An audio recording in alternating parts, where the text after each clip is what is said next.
As usual, Quicksilver notices it before anyone else. A sudden dip in the air pressure, the faint taste of electricity on his tongue. Something is happening to the mansion. Of course, he realizes, Earth's mightiest heroes all gathered in one place. The perfect target. Pietro begins to race to his teammates. He must evacuate the building as swiftly as possible. But even for him, there's no time. The explosion goes off and destroys the Avengers mansion, and the Black Order hover above the wreckage as they watch as the smoke dances to the sky. In a tick of a second, the Avengers are no more.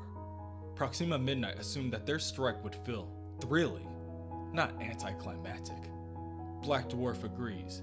He asks for someone to please explain how Earth was chosen as a playing field because of its unique defenses. There is nothing unique about dying at the hands of the Black Order. They did die, right? Supergiant does a telepathic sweep of the area and finds no trace of life. Earth's mightiest heroes are gone. Elsewhere, within an Avengers auxiliary base, the entirety of the team appears within a flash of blinding purple light. Voyager drops down to her knee to try to regain some of her strength. When Wanda shows some concern, she explains that she will just need a minute. She hasn't teleported a group this large in quite a while.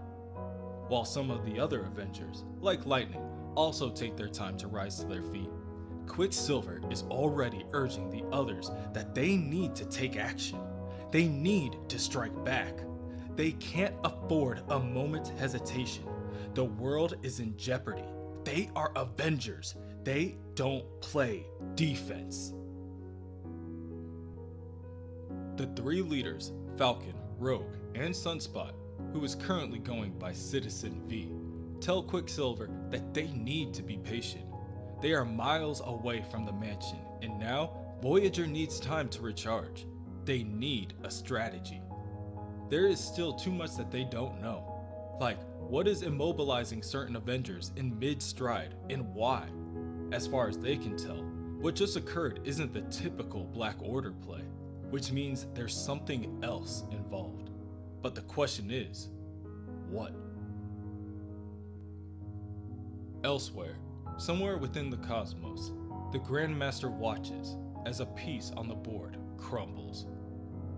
For when the one great scorer comes to write against your name, he writes, not that you won or lost, but how you played the game. Grantland Rice, I shall miss the people of Earth. I think, in some ways, they almost understand. The other being responds to the Grandmaster that the people of Earth understand nothing. You understand nothing. You chose this board. Now my pawns control it. And the game hasn't even begun. But please, indulge your sentiment. It will comfort you as you cease to exist.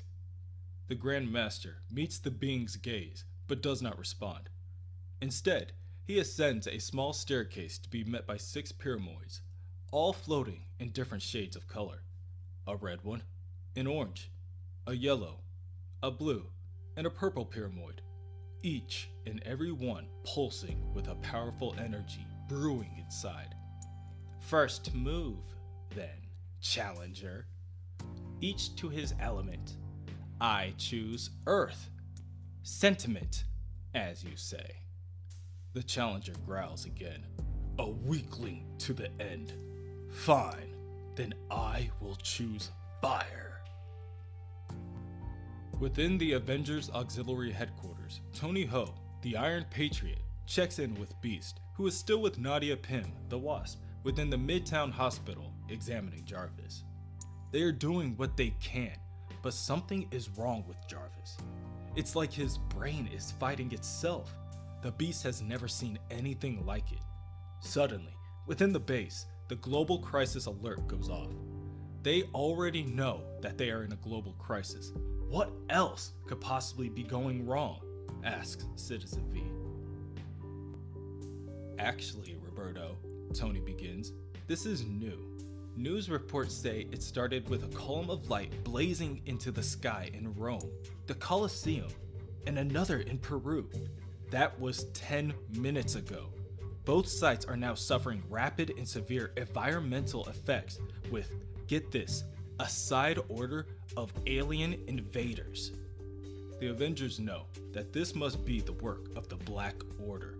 Quickly, the leaders decide to start splitting into teams. At last, Quicksilver thinks, a chance to prove myself. Citizen V decides that they must organize into 2 away teams, 1 per threat, and 1 reserve unit that will remain at the base. Wanda nominates herself and Jericho to stay. Their magic may not work on a grand scale, but they may be able to use magic in order to unpause their frozen comrades. Good, Pietro thinks. Wanda is probably safer at the base. She is stronger than she once was, but she is still vulnerable on the battlefield. At that moment, Falcon decides to lead the team leaving for Peru. It looks like some kind of firestorm in the Cusco Mountains, so naturally, he'll need the Human Torch.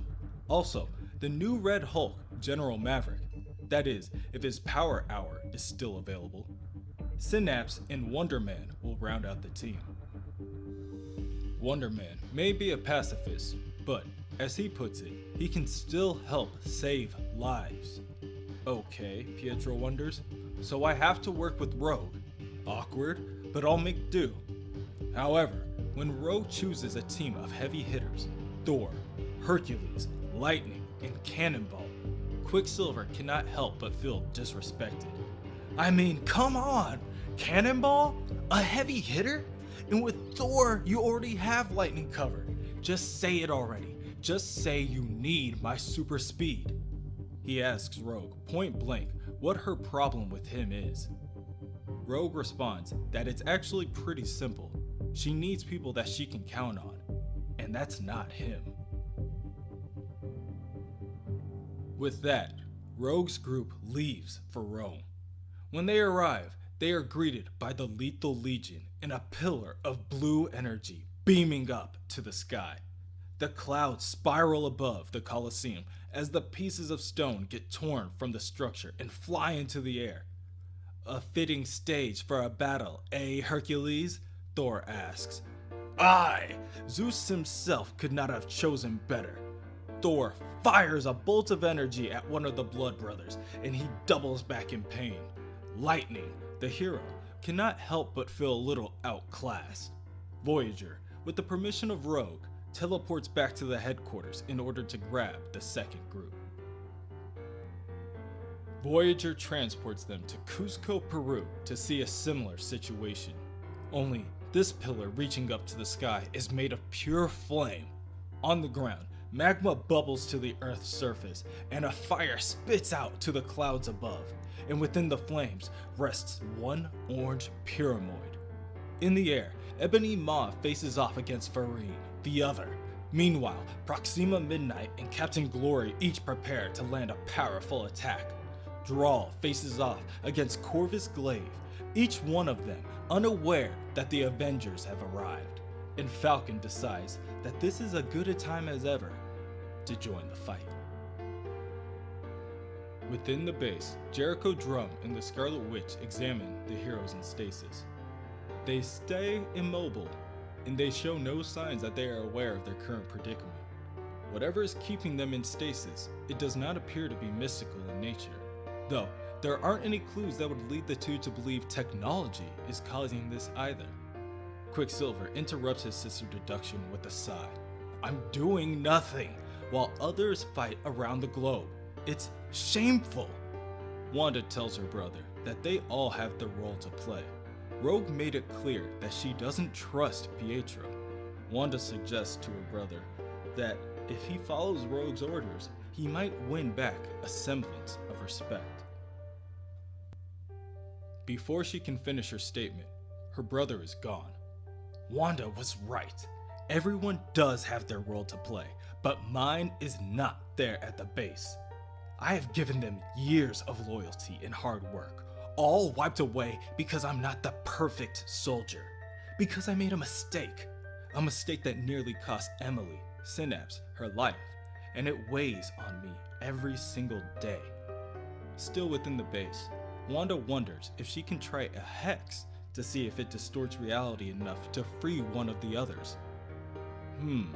Jericho begins. Given the risk involved, I suspect that Vision may work best as a test case. His synthezoid makeup is the most resilient, and his connection with you may help create a sympathetic resonance with your spellcasting.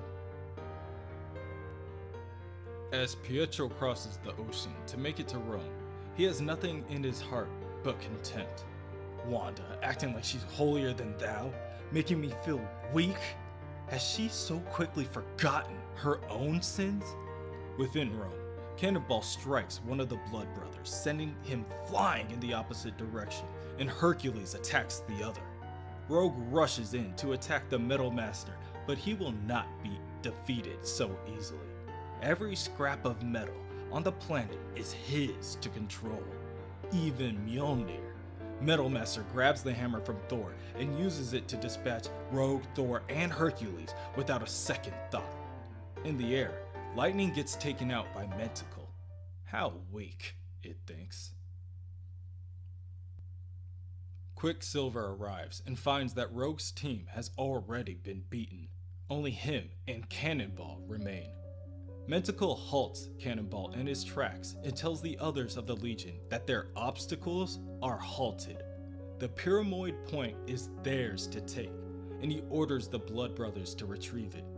No matter, Pietro thinks, now there's no one to order him around, no one to hold him back. Quickly, Pietro grabs the back of Mentacle's helmet and slams the foe into the ground. One down, and Metal Master proves to be even less of a threat. The Blood Brothers, however, stand tall after being struck. Seconds earlier, Wanda begins to cast her magic in order to break the Vision free from his stasis.